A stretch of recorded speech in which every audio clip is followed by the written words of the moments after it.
Mezarlık değil ha.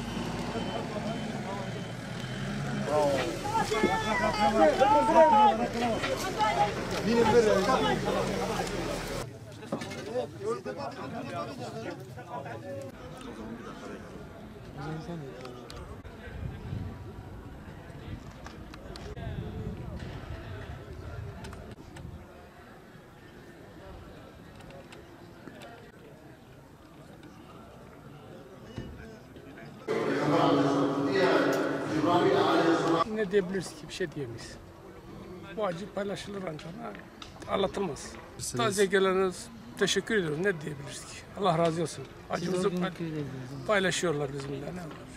Aynı yerdeydim, aynı yerdeydim. Nasıl oldu? Bir tane havan attılar, patladı. Koştuk, baktık yaralı yok. Geri döndük, dedik kaçın, bunlar bir tane daha atacaklar büyük ihtimal. Bir dakika geçmeden ikincisini tam kalabalığın içine attılar. 6-7 çocuk hepsi de ağır yaralı şu anda. Tam aile içine düştü. Yani millet kendine dikkat etsin. Biz gelmez diyorduk, bak ummadığımız şekilde bize köye geldik. Köyümüze yetişmez diyorduk.